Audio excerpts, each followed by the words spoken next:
A series of cross-border incidents has ratcheted up tension between nuclear-armed India and Pakistan over the disputed region of Kashmir. A video is said to show shells fired from Pakistan coming down in Indian-controlled Kashmir near the city of Raj-ouri. Skirmishes have also been reported in other locations along the line of control that divides Kashmir. Now, both sides also say that they have shot down aircraft.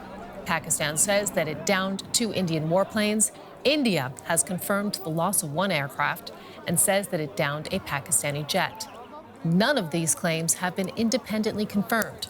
Both sides have closed airports and airspace to commercial flights in the region. Let's get more now. We are joined from Delhi by DW correspondent Sonia Falnikar and from Islamabad, Simbal Khan, a political and security analyst. Welcome to both of you. And Simbal, I'd like to begin with you because the Pakistani Prime Minister Imran Khan, he's been meeting with his security aides.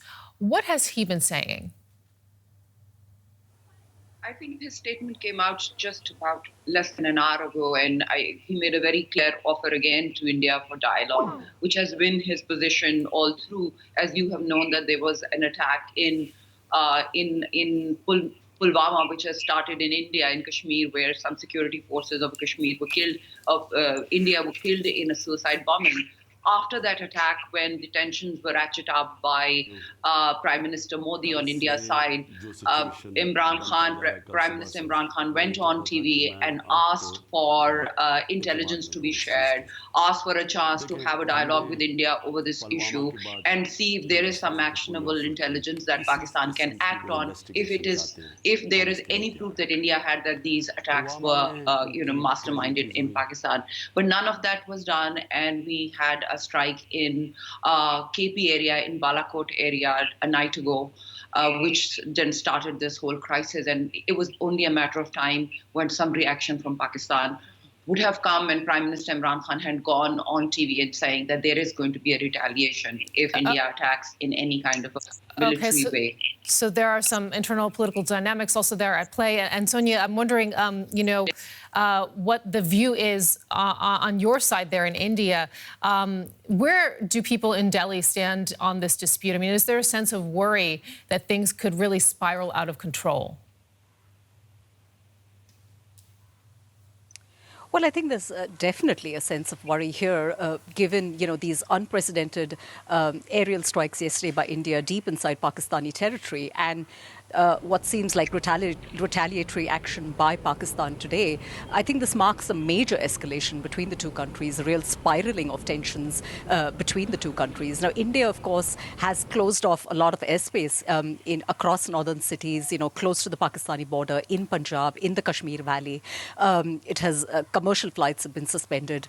There are reports of mortar shelling across the border. Residents on either side of the border have been asked to vacate their homes. There are reports of people stockpiling food. There are real fears of an all-out war breaking out. So I think the real challenge now is for India and Pakistan to figure out a way to contain this escalation before things get really dangerously out of control. And, how about on the Pakistani side there, Simbal, where you are? Because, Imran Khan, as the leader there, is he gaining a hand over the militancy in the region? Just walk us through those efforts. Yeah, I think, militancy in the region is another question, but militancy inside Pakistan itself is a huge, huge challenge. If you look at Pakistan's own internal security policy, any kind of a hands-around approach that we have when we talk about internal security, internal militancy, challenge of terrorism is a huge thing that we've dealt with daily on a basis. For us, it's not just a regional issue, it's also an internal issue. So every prime minister, every new government, before that there was the PMLN government, that also worked very hard on militancy channel, and we've tried to kind of do all kinds of internal. We are also dealing with the international community with the financing for terrorist organizations, trying to set up those controls. So it's an ongoing issue, and I think he has been trying to do move ahead on that. I haven't seen any break from the past or any new policies that his government has brought on militancy yet, but it's a new government, has just started grappling with economic issues and other things. But they're doing as much as any government does in Pakistan, because it's a huge issue, militancy. And politics also really at play when we look at India, Sonia, because we know that the Prime Minister Narendra Modi there is heading for elections later this year. How important is it for him politically to take a tough line when it comes to dealing with Pakistan? Oh, I think it's hugely important for him. You know, he faces a really fierce re-election just in a couple of months from now. There has been a lot of pressure ever since that suicide attack earlier this year. There's been a lot of pressure on him, lots of calls within India for him to really take tough action. But there are analysts here who have also, you know, questioned whether this isn't just political symbolism on his part, you know, his need to show demonstrable action on India's part just before the elections. So there is that doubt here too, how much of this is really playing to domestic compulsions.